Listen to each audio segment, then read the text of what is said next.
Good morning. That was a bit of a scramble, wasn't it?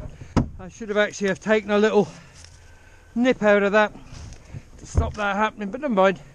I haven't pulled anything, so that's okay. Okay, Douglas Fir in the undergrowth again. As you can see, I'm being a bit wary behind me here. There's all sorts hanging around, but we've got there anyway, and those ash are okay. We're trying to save some of the hardwoods here. This is quite a big amenity spot, this wood, so we're having to leave stuff that perhaps we wouldn't normally leave, but anyway, there we go. So 500i, god dear, what a morning. 500i, really in conclusion, I suppose. Now I've been running it for a couple of weeks, and yeah, certainly cutting better, I feel, with that LPX chain, and that's made all the difference. You're actually starting to be able to use the power, and the rake is just a tiny little bit aggressive there. I was having to fight it a little bit, which you don't really want. But so I suppose in conclusion, it's a good saw.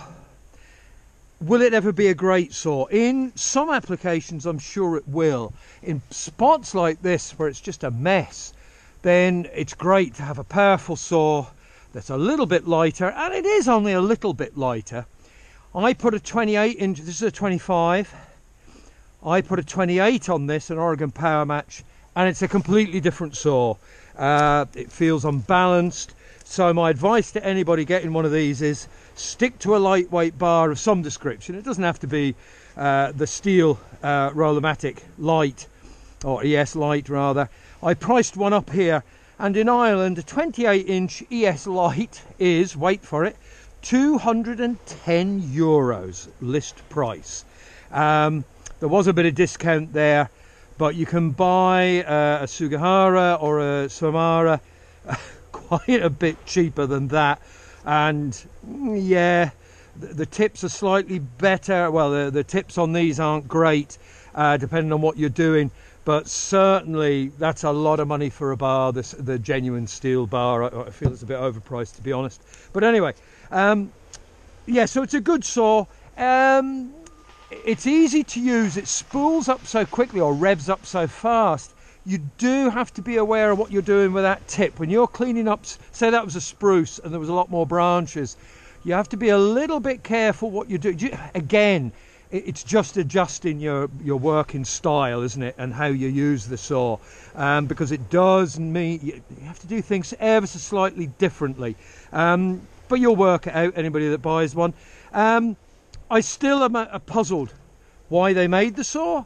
They've come out there now, with a 400, which is 66.8. Yeah, I don't really know what they're doing. I feel this saw's almost look what we can do, and we've done it. I stand by what I said, that I don't feel this will be in the model lineup for years and years. They've achieved what they wanted to do. They've given a very fast revving saw for a stock saw, and then it is, there's no taking that away from it. Other than that, yeah, I just don't know. Would I go and buy another one? No, is the honest answer. For falling timber, I actually prefer my 572. It's got a bit more, I don't know, it's just nicer to use. Again, this is my personal opinion.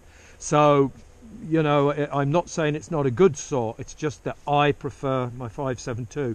That said, you'll see plenty more of this, I'm sure. Now, I put a bit of foam over the air cleaner just to try and help things. I've left that alone since yesterday, when I did those couple of Douglas in the morning. I did a couple of the bits and pieces with it during the day, one in the afternoon, and here we are. And you've got, yeah, there's all sorts in there, isn't there? But it's a lot easier, just to bear with me a second, folks. It's a lot easier to keep clean. Now, I'm not going to take it off here. I'll take it off later on and have a look at it.